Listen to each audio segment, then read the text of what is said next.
انسان کی موت ہو جاتی ہے 3 چیزیں جاری رہتی ہیں اس کے عمل میں سے. صدقۃ جاریۃ، جو اس نے صدقہ چھوڑا جو ہمیشہ چلتا رہے گا.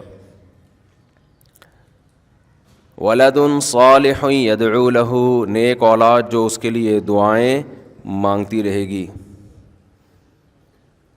علم ینتفع بہ، وہ علم جس سے لوگ فائدہ اٹھاتے رہیں گے. اب لوگ کہتے ہیں اس میں ایصال ثواب کہاں سے آ گیا؟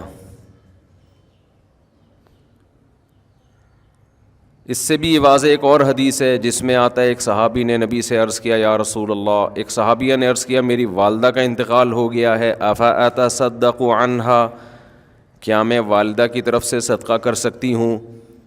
آپ نے فرمایا ہاں.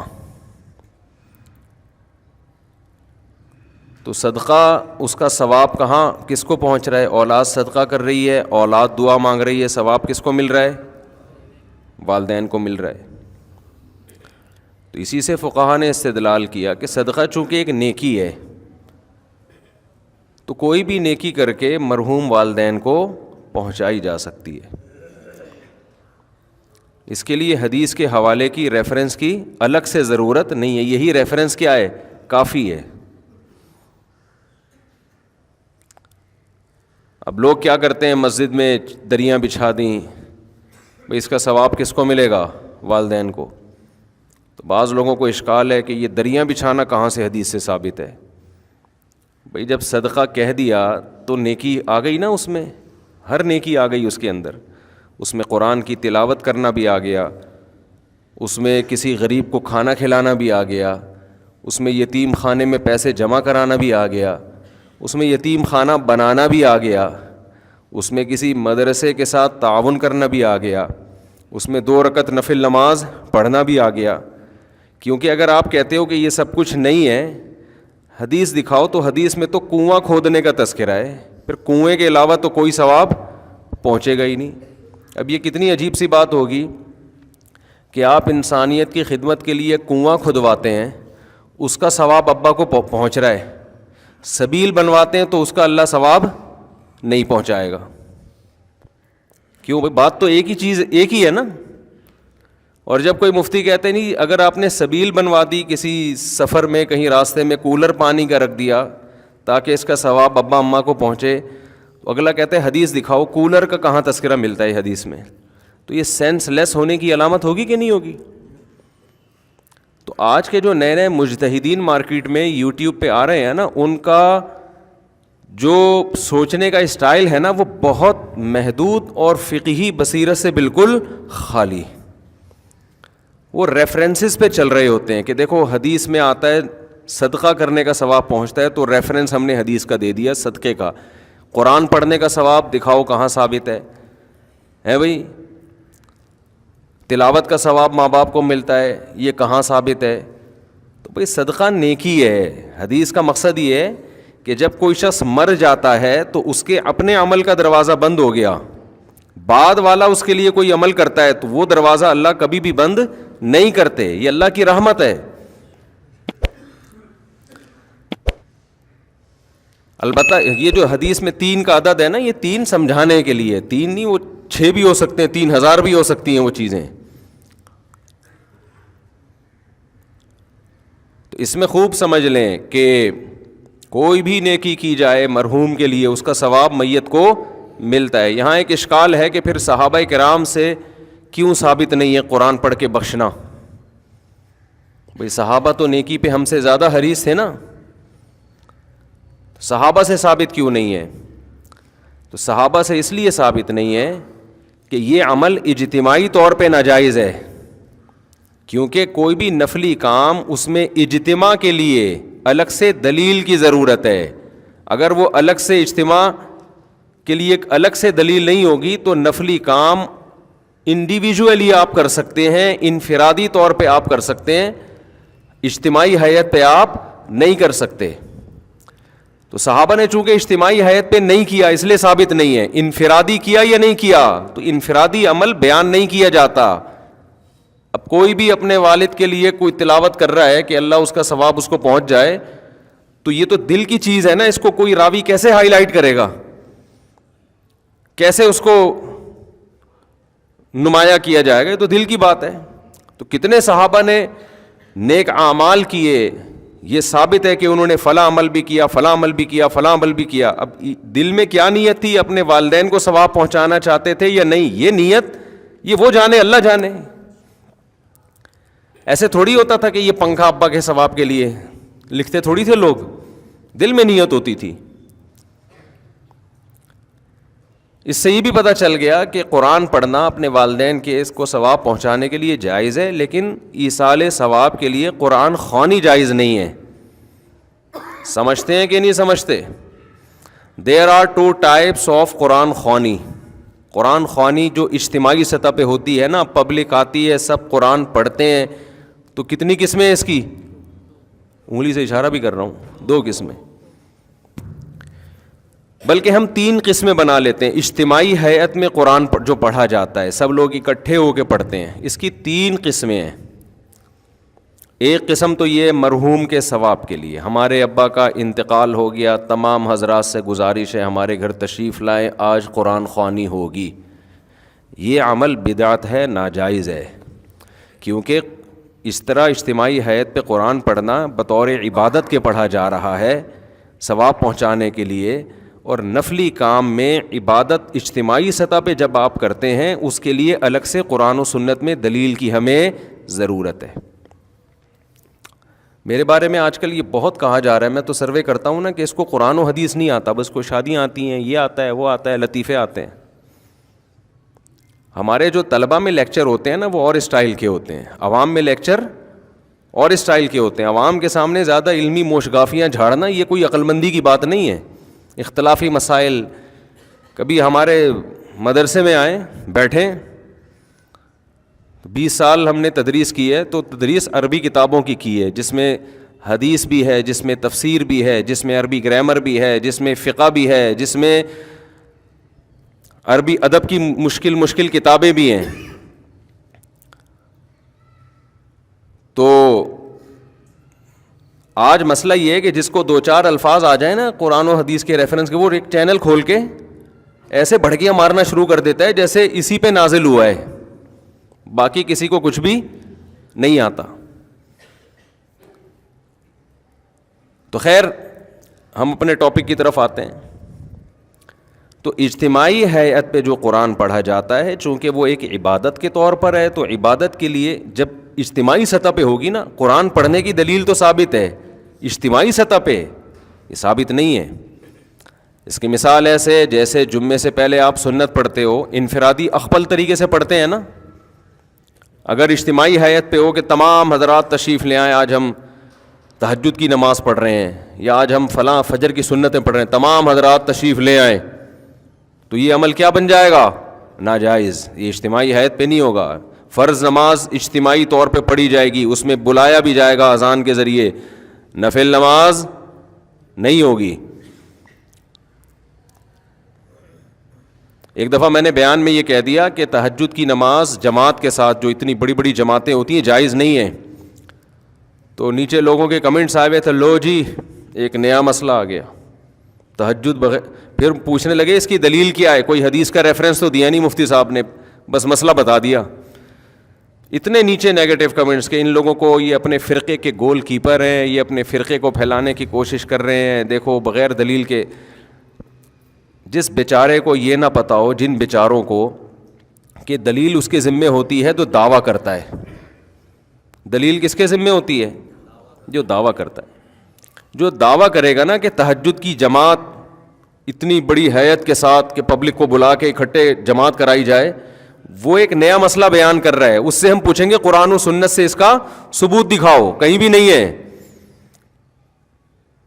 تو دلیل اس کے ذمے جو اس عمل کو جائز کہہ رہا ہے, جو ناجائز کہہ رہا ہے اس کے ذمے ریفرنس پیش کرنا نہیں ہے. وہ بغیر ریفرنس کے اس کی بات زیادہ مضبوط ہے. نہیں آئی میرا غلط بات سمجھ میں کہوں وسیم بھائی نے میرے 1 لاکھ روپے چرائے ہیں, اللہ نہ کرے وسیم بھائی ایسے نہیں ہے. وسیم بھائی کہہ رہے ہیں میں نے کوئی نہیں لیے, کورٹ میں کیس گیا, میں کہہ رہا ہوں وسیم نے لیے ہیں, عدالت وسیم کہہ رہے ہیں میں نے نہیں لیے, عدالت مجھ سے کہتی ہے گواہ پیش کرو, دلیل دو, اس نے لیے. میں کہتا ہوں دلیل یہ دے گا کہ اس نے نہیں لیے. بولو نا کیا ہو گیا؟ یہ کوئی عقل مندی کی بات ہوگی؟ میں بولوں گا کہ اس نے لیے ہیں, وہ کہے گا میں نے نہیں لیے. عدالت کہتی ہے مجھے کہ گواہ پیش کرو کہ اس نے چوری کی ہیں, تمہیں کوئی کیمرہ دکھاؤ, کوئی دلیل دو. میں کہوں یہ دعویٰ کر رہا ہے کہ اس نے نہیں لیے, یہ دلیل پیش کرے گا. یہ عدالت کہے گی بھائی پہلے اپنی کھوپڑی کا علاج کراؤ. تو قرآن و سنت کے ساتھ جو ہے نا, جو آج کل نئے نئے اسکالر آ رہے ہیں, انہوں نے اسی طرح تختہ مشق بنایا ہوا قرآن و سنت کو. انتہائی فضول بات ہے کہ قضاء عمری پہ دلیل مانگیں کہ نمازیں جب 10 سال کی اکٹھی ہو جائیں تو دلیل دو کہ یہ پڑھنا ضروری ہے. یہ ایسا ہی حماقت ہے کہ جیسے میں کہوں وسیم نے مجھ سے 1 لاکھ روپے لیے, وہ کہہ رہے نہیں لیے, میں کہہ رہا ہوں دلیل دے کے نہیں لیے. نماز ذمے سے ساقط نہیں ہوتی جب تک قضا نہیں پڑھو گے آپ, اور توبہ بھی اور قضا بھی.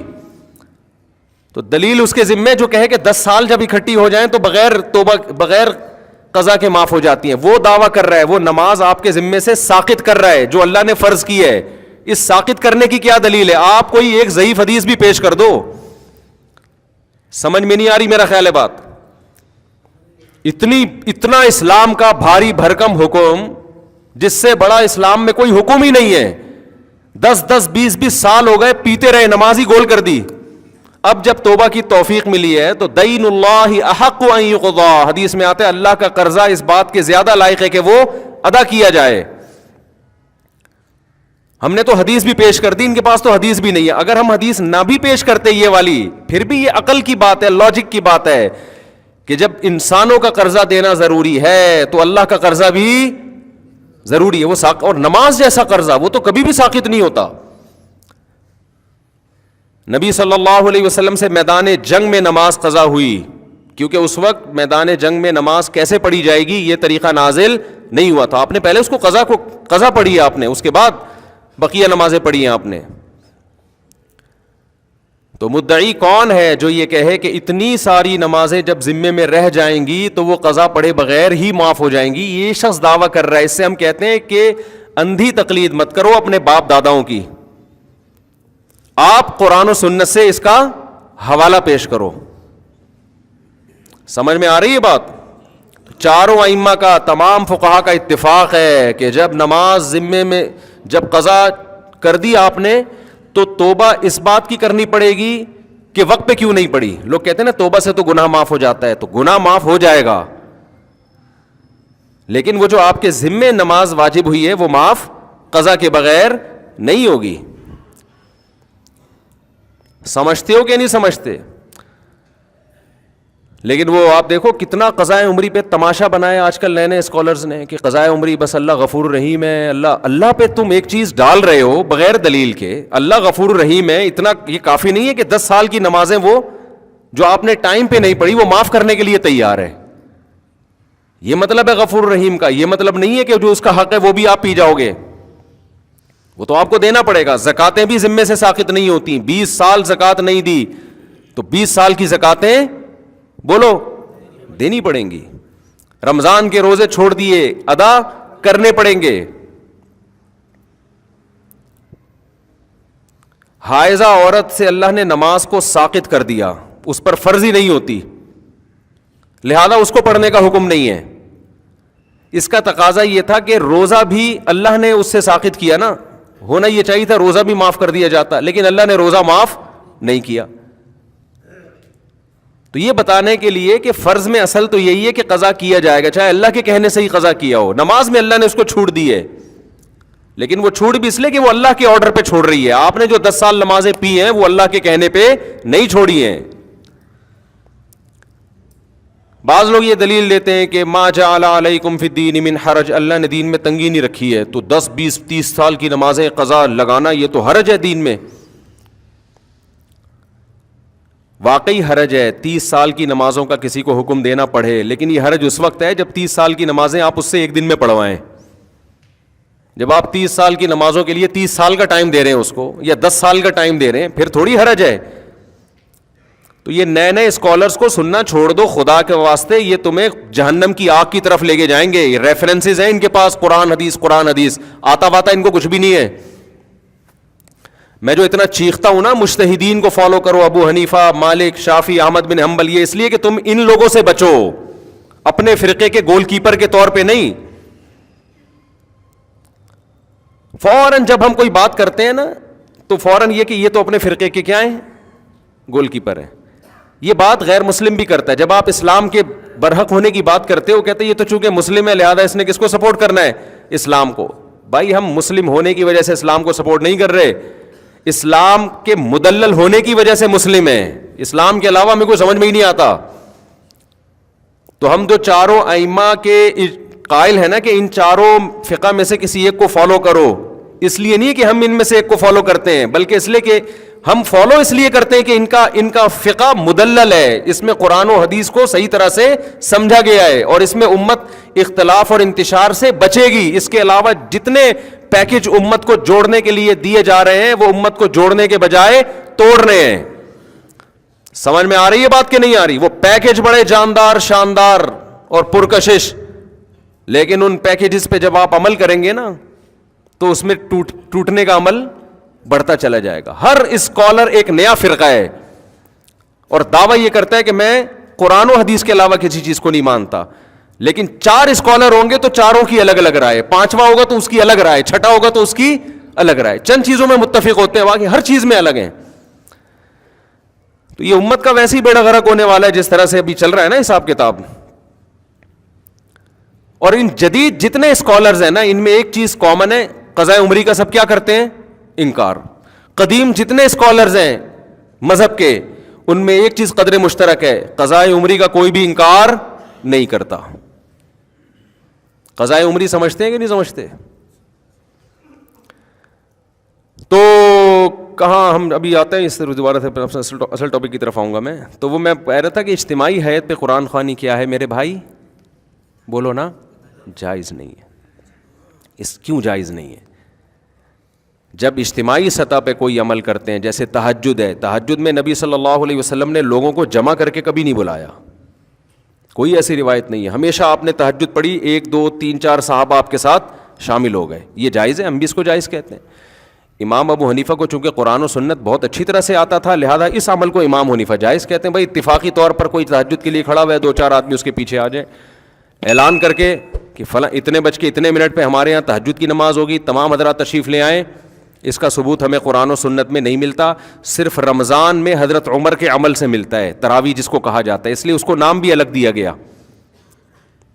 سمجھتے ہو کہ نہیں سمجھتے؟ اس میں اجتماعی حیت. اور حضرت عمر نے کیوں؟ اس لیے کہ نبی نے یہ رمضان میں 3 دن کیا پھر چھوڑ دیا تاکہ فرض نہ ہو جائے. تو حضرت عمر سمجھتے تھے کہ آپ نے اس لیے چھوڑا فرض نہ ہو جائے، یہ اس کی علامت ہے، آپ اس کو زندہ رکھنا چاہتے تھے. تو اب فرضیت کا امکان ختم ہو گیا لہذا حضرت عمر نے اس عمل کو دوبارہ شروع کرا دیا. تو رمضان گیا اور وہ تراویح کی نماز گئی.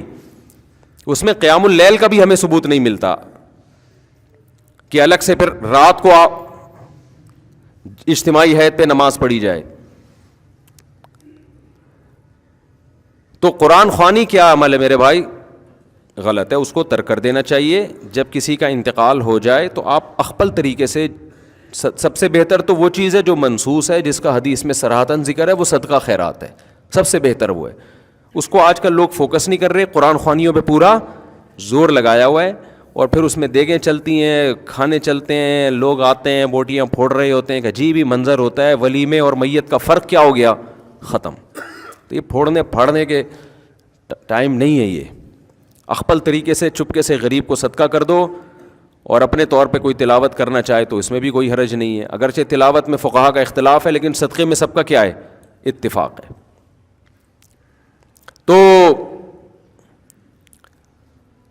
تو دیر آر کتنی ٹائپس آف 3. ایک تو ایصال ثواب کے لیے قرآن خوانی، وہ جائز نہیں ہے.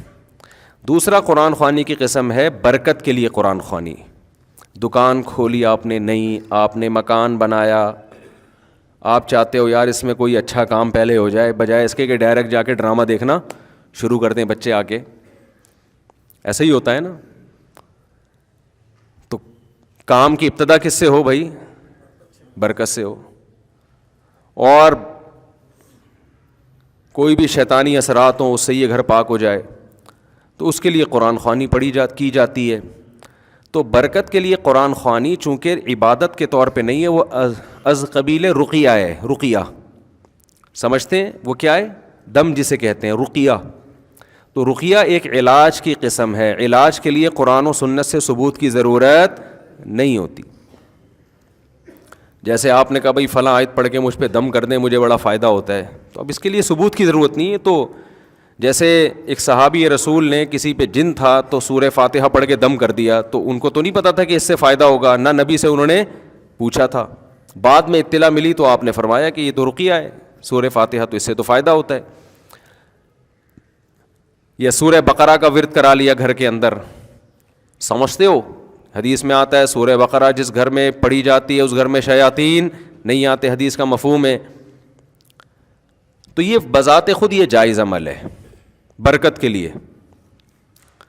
لیکن بعض علماء کی رائے یہ ہے کہ لوگ برکت والی قرآن خوانی اور ایصال ثواب والی قرآن خوانی میں فرق نہیں کرتے، تو یہ والی قرآن خوانی ذریعہ بنتی ہے وہ والی قرآن خوانی کا. سمجھ میں آ رہی ہے بات؟ یہ ذریعہ بنتی ہے کس چیز کا؟ ایک بدعت کا. ایک بات تو یہ. دوسری بات یہ کہ یہ جو برکت کے لیے قرآن خوانیاں عام طور پہ گھروں میں ہوتی ہیں، مدرسوں سے بچوں کو بلایا جاتا ہے، بچے بیچارے کھاپے کی نیت سے آتے ہیں، وہ صحیح طرح پڑھتے بھی نہیں ہیں، انتظار کر رہے ہوتے ہیں کھانے میں کیا ملے گا. ابے فلاں کے یہاں گئے تھے، ایسی مزے کی نہاری کھلائی تھی، اس کی بریانی میں بوٹیاں ہی نہیں ہیں، گوشت ایسا ہے، تو برکت گئی تیل لینے. ایک قسم کا قرآن کے ساتھ کھاپے کا ذریعہ ہے یہ ایک قسم کا. بچوں کی عادتیں بھی خراب ہوتی ہیں اس سے، مفت کی عادت پڑتی ہے بچوں کو. محتمم کے اپنے مزے ہوتے ہیں کہ فری پھوکٹ میں آج ایک ٹائم کا کھانا کیا ہو گیا ہمارا، بچ گیا. اور پھر دینی مدارس کے جو طلباء ہیں ان کا وقت انتہائی قیمتی ہے. اگر وہ واقعی طالب علم ہے اس کو چاہیے اپنے وقت کو کیا سمجھے؟ قیمتی. ادھر سے دعوت آ رہی ہے، ادھر قرآن خوانی میں جا رہا ہے، ادھر سے دعوت آ رہی ہے، ادھر. یہ دینی مدرسوں کے طلباء کے وقار کے خلاف ہے. ہمارے حضرت فرمایا کرتے تھے کہ علماء یا طلباء ان کی مثال ایسے ہے جیسے بوتل پانی سے بھر لی فل، ایک بلبلہ بھی نہیں ہے اس میں. اب آپ اس میں اگر پانی کا ایک قطرہ بھی ڈالیں گے نا تو پرانا ایک قطرہ نکالنا پڑے گا، پھر نیا قطرہ ایڈجسٹ ہوگا اس میں. تو فرماتے تھے علماء کا 24 گھنٹے طلباء اور علماء یہ اللہ کے وارث ہیں، ان کے اوقات اتنے قیمتی ہیں کہ ان کا جو اسکیجول صبح سے لے کے رات اور رات سے لے کے صبح تک ایسا ہونا چاہیے کہ اس میں کوئی نئی چیز آ ہی نہ سکے. اس میں اگر کوئی نئی چیز آئے تو پرانا کوئی کام ڈسٹرب ہو، اس میں کوئی پرانے کام کو آگے پیچھے کرنا پڑے.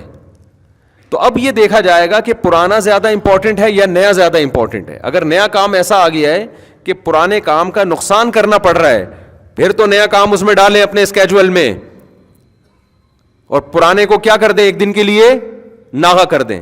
اور اگر نیا والا پرانے والے سے زیادہ امپورٹنٹ نہیں ہے تو نئے والے کو کیا کر دیں؟ کینسل، ہٹا دیں اس کو. سمجھ بھی نہیں آ رہی بات. اب آپ کہیں گے 24 گھنٹے کا ایسا اسکیجول، یہ تو آدمی ڈپریشن کا مریض بن جائے گا. بھائی صبح سے لے کے رات، رات سے لے کے صبح تک، تو ڈپریشن کا مریض نہیں بنے گا. ڈپریشن ختم کرنے والی چیزیں بھی اس میں کیا ہوں گی؟ اسی میں شامل ہوں گی نا. اس میں ایکسرسائز بھی شامل ہے، بچوں کے ساتھ گپ شپ بھی شامل ہے، گھر والوں کو ٹائم دینا بھی شامل ہے، کھاپے بھی شامل ہیں. کسی دن جاوید نہاری بھی شامل ہے اس میں. کبھی چلے گئے تو وہ کون سی نہاری تھی جو اس دن کھائی تھی؟ وہ والی نہیں، نہ وہ مزے کی نہیں تھی. مجھے یوٹیوب پہ ویڈیو بھی آئی ہے میری آج کل، کسی نے چپکے سے کیمرے سے بنا کے ڈال دی. زاہد نہاری نا طارق روڈ پہ، وہ بھی شامل ہے. مزہ نہ آئے پیسے واپس. تو یہ بھی آپ کے اسکیجول کا حصہ بولو نا ہونا چاہیے. تو یہ سب چیزیں اس میں داخل ہیں. اب کوئی نئی چیز اگر آ رہی ہے تو پرانا شیڈول آپ کا کیا ہوگا؟ متاثر ہوگا. اگر نہیں ہو رہا اس کا مطلب آپ فارغ آدمی ہو، کسی کام کے آپ فالتو ہو، بلا وجہ پیدا ہوئے. آپ بلا وجہ پیدا اسے کہتے کان سے پکڑ کے جو جہاں چاہے لے جائے. آ جا یار کھاپے پہ چلے، آ رہا ہوں. ٹھیک ہے نا، روزانہ کھاپا، روزانہ کھاپا. ابے آ جا ادھر بیٹھتے ہیں، بیٹھ گیا. ابے چل ادھر گٹر کا ڈھکن گورنمنٹ نے لگا دیا، وہ ہمارے گٹر کراچی میں ڈھکن نہیں ہوتے نا, تو ادھر ہمارے یہاں لگ گیا, آ جا بیٹھتے ہیں وہاں, چل بھائی بیٹھتے ہیں, پوری پوری رات بیٹھے ہوئے ہیں. اس کا مطلب یہ غلط پیدا ہو گیا ہے, اس کو بالکل پیدا ہونے کی کسی کام کا نہیں ہے. بعض دفعہ یہ ہوتا ہے کسی دوست کا فون آیا, چل کھاپے پہ چلتے ہیں, آپ نے کہا چلو چلتے ہیں, تو اب یہ بدگمان نہ ہو کہ یہ بندہ فارغ ہے, ہو سکتا ہے اس کا اسکیجول کل کا کھاپا ہو, اس کی ڈائری میں کل کھاپے کا تذکرہ ہو, لیکن اس نے کہا آج بندے کا فون آیا, دوستی ہے, اس سے گپ شپ ہے, تو وہ کل والا کہاں لے جاتے ہیں, آج کر لے. تو میرے ساتھ ایسا ہوتا ہے بعض دفعہ, کسی قریبی دوست کا فون آیا, مفتی صاحب کھاپے پہ چلیں, ہم کہا چلو بھائی. وہ ہوتا یہ ہے کہ وہ جمعرات کو کہیں ڈائری میں کھاپا ڈالا ہوا ہوتا ہے, تو اس کو ہم اس دوست کی وجہ سے 2 دن پہلے لے آتے ہیں, پھر وہ 2 دن والا اسکپ کر دیتے ہیں, جو آج والا کام ہے وہ اس دن ڈال دیتے ہیں. سمجھتے ہیں کہ نہیں سمجھتے؟